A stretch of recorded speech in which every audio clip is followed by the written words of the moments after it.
దేవుడు మోషేతో మాట్లాడతా కొండ మీదకి ఎక్కువ అని అంటే మోషే గారు పర్వతం ఎక్కాడు. ఈ యెహోషువ గారు ఎవరయ్యారంటే మోషే గారి యొక్క శిష్యుడు లేదా మోషే గారి యొక్క పరిచారకుడు. ఆ పరిచర్య చేసేటువంటి యెహోషువ గారు ఏం చేసేవాడంటే ఈ మోషే గారు ఎక్కడికి వెళ్తే అక్కడికి వెంటెళ్ళేవాడు. ఏ ఊరు వెళ్ళినా, ఏ ప్రాంతం వెళ్ళినా, ఏ యుద్ధానికి వెళ్ళినా, ఏ ప్రదేశం వెళ్ళినా కూడా మోషే గారు వెళుతున్నారయ్యారంటే అతని పక్కన ఎవరుండేవారు? అందరు చెప్పాలి, ఎవరుండేవారు?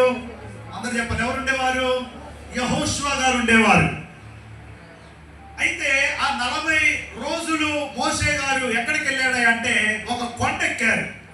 యెహోషువ గారు కూడా వెళదామని వెళ్ళాడు. కానీ పర్వతం మీదకి వెళ్ళడానికి అధికారం ఒక్కరికే. ఎవరికి? మోషే గారి ఒక్కరికే. అందరు చెప్పాలి, ఇటు ఎవరికి అధికారం? మోషే గారికి ఒక్కడికి అధికారం. ఎక్కడికి వెళ్ళాడు ఆయన? కొండపైకి వెళ్ళాడు.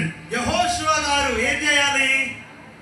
40 రోజులు రానన్నాళ్ళే, నేను ఇంటికి వెళ్తా, నా భార్య పిల్లలు ఎలా ఉన్నారు, మరి వాళ్ళకి ఏదో ఒకటి సమకూర్చాలి కదా అని వెళ్ళిపోలే. ఏం చేశాడు చెప్పమంటారా?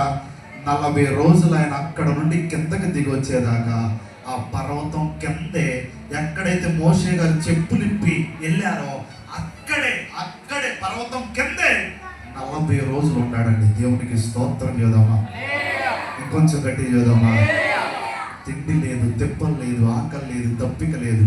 అంత యథార్థంగా, అంత నమ్మకంగా.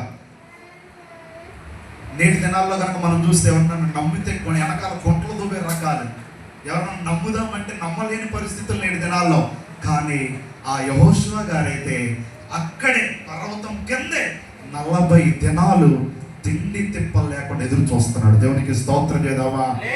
అందుకని మోషే గారు చనిపోయిన తర్వాత దేవుడు యెహోషువని ఎన్నుకొని ఆ కనాను స్వాస్థ్యమైన దేశంలోనికి వెళ్ళడానికి కొన్ని పట్టణాలు అడ్డొచ్చాయి.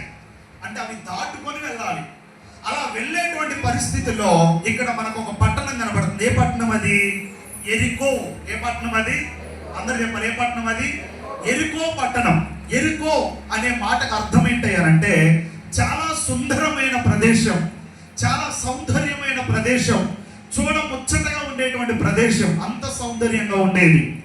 ఆ ఎరుకో ఇది పట్టణం అయితే ఎరుకో చుట్టూతో కూడా ఏముండేయాలంటే పెద్ద ప్రాకారాలు ఉండేవి. ఏముండేవి?